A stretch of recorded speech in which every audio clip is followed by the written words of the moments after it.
हिंदुस्तान में या भारत में पिछले सैकड़ों वर्षों में ये जो जातियों का वर्गीकरण हुआ, जातियों का वर्गीकरण कभी हुआ होगा किसी समय विशेष में, शायद उस समय की जरूरत रही हो, समाज के बैलेंस को बनाए रखने के लिए, संतुलन को बनाए रखने के लिए किया होगा। लेकिन इस तरह का वर्गीकरण इस समाज में कभी नहीं हुआ कि तुम ऊंचे हो या हम नीचे हैं, यह कभी नहीं हुआ। यह तो गुलामी के दौर में ज्यादा हुआ है। मैंने भारत के जो जातियों के बड़े लोग हैं उनके बीच में काफी कुछ रिसर्च करने का काम शुरू किया है। जैसे मैं अभी कुछ दिन पहले कुम्हार जाति होती है हमारे यहां, जो कुल्हड़ बनाती है, मिट्टी के बर्तन बनाती है, उनके लोगों के बीच में गया और ये कह के गया कि मुझे आपकी कहानी सुननी है, आप अपनी कहानी सुनाइए कि आपका विकास कैसे हुआ, आपका जन्म कैसे हुआ। तो उन्होंने कहानी सुनाना शुरू कर दिया। कहानी होते होते वहां तक पहुंची। अब पूरी कहानी तो मैं आपको नहीं सुनाना चाहता, एक ही लाइन में उसका जिस सुना देना चाहता हूं कि वो कुम्हार जाति का जो नेता था वो सुनाते सुनाते मुझको वहां तक ले गया जब उसने कह दिया कि हम सब जो शूद्र हैं, हम सबका जन्म ब्रह्मा जी के पैर में से हुआ है। अभी वहां पहुंच गया वो। मैंने कहा भाई, अगर तुम्हारा जन्म ब्रह्मा जी के पैर में से हुआ है तो तुम नीचे कैसे हो गए? तो उसने कहा मैं तो कभी नहीं मानता कि मैं नीचा हूं। तो फिर प्रश्न आया कि दूसरे लोगों ने तुमको नीचा कैसे बना दिया? तो उसने कहा वो सवाल मुझे नहीं मालूम, लेकिन मैंने जो महसूस किया कि वो अपनी मान्यता में अपने को नीचा नहीं मानता है। वो कहता मैं तो ब्रह्मा जी के पैर से पैदा हुआ। ऐसे ही इन लोगों से मैंने एक बार कहानी सुनी, क्षत्रिय लोगों से, तो उन्होंने कह दिया हम ब्रह्मा जी के हाथों से पैदा हुए। फिर वैश्य लोगों के एक बार समाज में मैं गया तो वो एक बहुत पुराने सज्जन ने कहा कि हम ब्रह्मा जी के शरीर के बीच के हिस्से में से आए हैं, माने चेस्ट और चेस्ट के आसपास। और ब्राह्मणों के पास गया तो उन्होंने कहा हम ब्रह्मा जी के सिर में से पैदा हुए। अभी मैंने सबसे एक ही बात पूछी कि सब ब्रह्मा जी में से ही पैदा क्यों हुए? कोई ब्रह्मा जी के पैर में से, कोई ब्रह्मा जी के हाथ में से, कोई ब्रह्मा जी के शरीर के बीच के हिस्से में से, कोई सिर में से। तो बाद में मुझे इसका जवाब खुद मिल गया, और जवाब यह मिला कि शरीर का कोई भी हिस्सा तो नीचा नहीं है और कोई भी हिस्सा तो ऊंचा नहीं है। पैर भी उतना ही महत्वपूर्ण है जितना सिर है, हाथ भी उतने ही महत्वपूर्ण है जितना मेरे शरीर का दूसरा हिस्सा है। और इनमें से किसी हिस्से को काट के अलग कर दिया जाए तो शरीर की कल्पना नहीं हो सकती है। तो माने इन जातियों ने अपने आप को कभी नीचा माना नहीं। कोई ब्रह्मा जी के पैर से, कोई ब्रह्मा जी के हाथ से, कोई ब्रह्मा जी के शरीर से, कोई ब्रह्मा जी के सिर से। तो फिर प्रश्न आता है कि ये फिर ऊंच नीच कहां से आई? मेरी मान्यता यह है कि इस ऊंच नीच को बढ़ावा देने में काफी बड़ी भूमिका पुर्तगालियों की, फ्रांसीसियों की, डच लोगों की, अंग्रेजों की रही है। जैसे अक्सर मैं एक उदाहरण देता हूं, दक्षिण भारत में एक जाति है, उसका नाम है पेरियार। आज पेरियार शूद्र माने जाते हैं। 200 साल पहले तक पेरियार दक्षिण भारत की सबसे ऊंची जाति थी। क्यों? इसलिए कि पेरियार लोग मंदिर बनाया करते थे। जो आर्किटेक्ट आपको दक्षिण भारत के मंदिरों का दिखाई देता है वो सब पेरियार लोगों का बनाया हुआ है। और क्या गजब का आर्किटेक्ट है उन लोगों का। मैंने तो दक्षिण भारत के कुछ मंदिर तो ऐसे अद्भुत देखे कि एक मंदिर में आप खड़े हो जाइए, आप चिल्लाइए, बाजू वाला आपकी आवाज नहीं सुन पाएगा। एक कदम हटके चिल्लाइए तो 3 किलोमीटर तक आवाज जाएगी।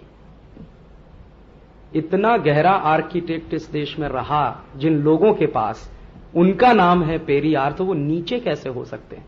फिर पेरियारों की कहानी इकट्ठा करना मैंने शुरू किया। तो कहानी इकट्ठा करते करते एक दिन पता चला कि ये जाति तो 1850 तक मंदिर बनाती थी। मंदिर बनाने के बाद मंदिर में प्राण प्रतिष्ठा करती थी। उसके बाद मंदिर सौंप दिया जाता था दूसरे लोगों को। बाहर से कभी मंदिर पर आक्रमण होगा तो फिर सुरक्षा के लिए आ जाते थे। तो ये नीचे कैसे हो गए फिर? तो इसका रहस्य मुझे मिला 1890 में अंग्रेजों ने एक सर्वे किया इस देश में जातियों के आधार पर। पहला सर्वे है इस देश का जातियों के आधार पर 1890 का। उस सर्वे में अंग्रेजों ने जानबूझकर पेरियारों को सबसे नीचे रख दिया।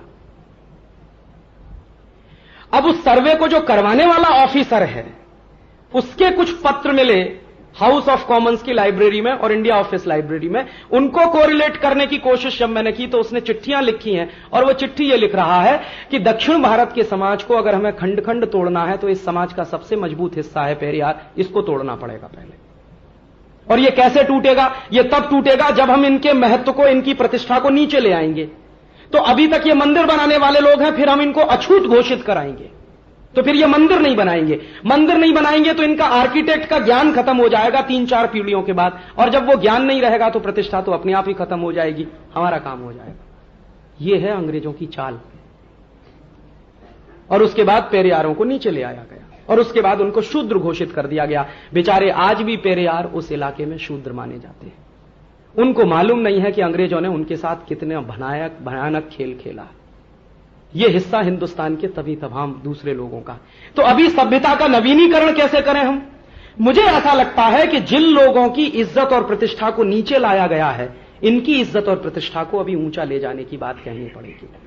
तो वो कुछ बात ऐसे कहनी पड़ेगी कि तुम तो सब ब्रह्मा जी के पैर से पैदा हुए हो, पैर सबसे ज्यादा महत्वपूर्ण है। अगर पैर नहीं होगा तो शरीर चलने वाला नहीं है, माने तुम्हारे बिना यह समाज चलने वाला नहीं है। और तुम्हारी भूमिका अगर इतनी महत्वपूर्ण है कि यह समाज चलने वाला नहीं है, तो समाज के साथ आपको समरस होना ही पड़ेगा, या हमको उनके साथ समरस होना पड़ेगा। तो एक किस्सा है गणेश पुराण का। गणेश पुराण में शंकर जी उपदेश दे रहे हैं, कुछ ऋषि उनके साथ बैठे हुए सुन रहे हैं। हिंदुस्तान की माइथोलॉजी अगर समझनी हो तो ये जरूर पढ़ना चाहिए, गणेश पुराण। और ये कुछ मैंने पढ़ना शुरू किया। तो वो किस्सा क्या है? वो कह रहे हैं ब्रह्मा जी बैठे हैं, शंकर जी उपदेश दे रहे हैं, तो किसी ऋषि ने पूछ लिया है, शायद कोई ऋषि है, उनका नाम मैं बोल रहा हूं, कि आप आने वाले समय में आधुनिकता को कैसे परिभाषित करेंगे?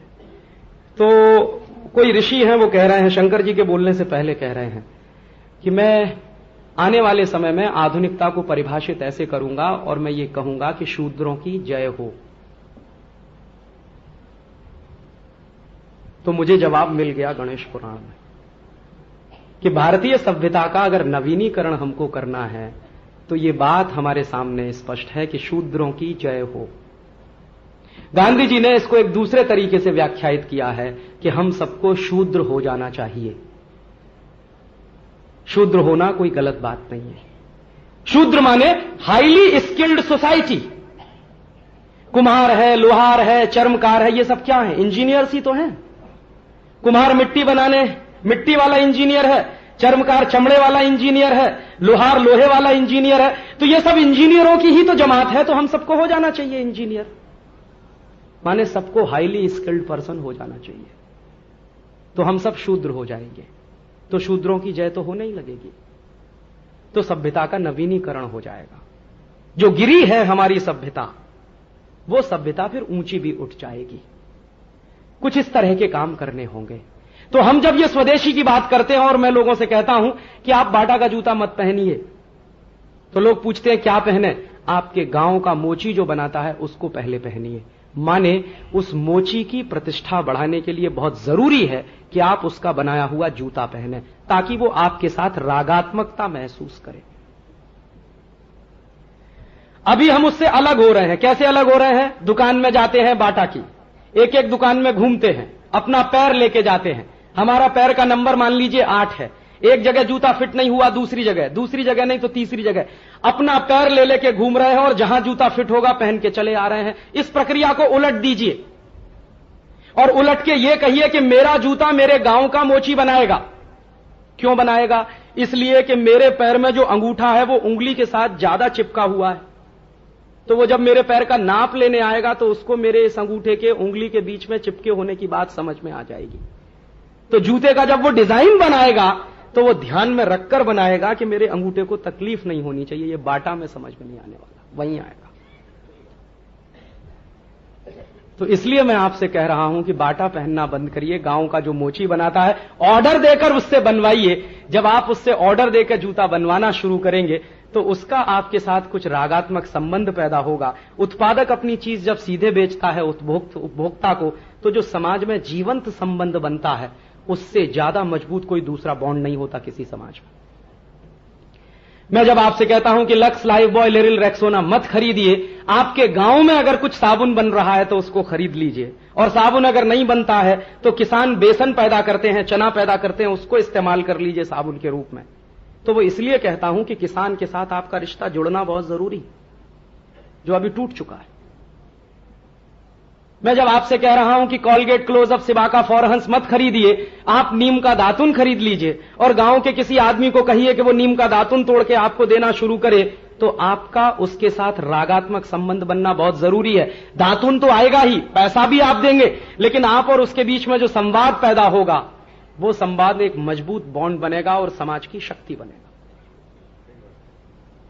इसलिए स्वदेशी होना बहुत जरूरी है इस देश में, और ये उदाहरण देते चले जाइए और ये समझ में भी आता चला जाए। तो अभी आज के व्याख्यान में एक अलग तरीके से मैंने स्वदेशी की व्याख्या की है कि हमको स्वदेशी क्यों होना है। अब तक आपने सुना होगा कि अमेरिका पैसा नहीं जाए, वो तो ठीक ही है, और आज का व्याख्यान सुन के आपको मैं कहना चाहता हूं कि अमेरिका पैसा जाए ना जाए इमैटीरियल है। मेरे समाज का बॉन्ड मजबूत होना चाहिए, गांव के मोची का जूता पहनकर। मेरे समाज की शक्ति बढ़नी चाहिए, गांव के आदमी से दातुन खरीदकर। मेरे समाज की शक्ति बढ़नी चाहिए, गांव के किसान का बेसन खरीदकर, दूध खरीदकर, ये खरीदकर, वो खरीदकर। इसलिए स्वदेशी की तलाश अपने पड़ोसी से शुरू करिए। जो आपके सबसे नजदीक बनता है वो सबसे पहले स्वदेशी। बड़े कारखानों में जो बनता है वो देशी। स्वदेशी, देशी और विदेशी तीनों की परिभाषाएं स्पष्ट करिए। निरमा स्वदेशी नहीं है, देशी है। गांव में बनता है अगर साबुन तो वो स्वदेशी है। प्रॉमिस स्वदेशी नहीं है, देशी है। नीम का दातुन मिलता है या दंतमंजन बनता है मेरे गांव में, वो स्वदेशी है। तो पहले तलाश करिए स्वदेशी की, ना मिले तो देशी पे जाइए, और परदेशी तो बिल्कुल नहीं, क्योंकि सभ्यता का नवीनीकरण करना है हमको, और भारतीय समाज को भारतीय बनाना है, यूरोपियन नहीं बनाना है। और तब इसमें देखिए कि ऐसे कौन कौन से माध्यम हैं जो आपको विदेशी बनाने में लगे हुए हैं। मैंने आपको कहा, एक तो शिक्षा, कॉन्वेंटियन एजुकेशन, उसका पूरा का पूरा क्यूरिकुलम। दूसरा, आधुनिकता का एहसास कराने वाले वो तमाम उपकरण जिनको आपने मान लिया है कि ये सभ्यता की निशानी है, वॉशिंग मशीन, टेलीविजन, या फिर रेफ्रिजरेटर, या फिर वगैरह वगैरह। तब आप पूछेंगे, राजीव भाई आप हमको आधुनिक नहीं बनने देना चाहते? मैं जरूर चाहता हूं कि आप आधुनिक बने, लेकिन आधुनिकता की परिभाषा बदलिए। यूरोपियन होना, अमेरिकन होना आधुनिक नहीं है। माने हम यूरोप जैसे हो जाएं, अमेरिका जैसे हो जाएं, ये आधुनिक होना नहीं है। हम भारत में रहते हुए आधुनिक कैसे बने, ये सोचने की कोशिश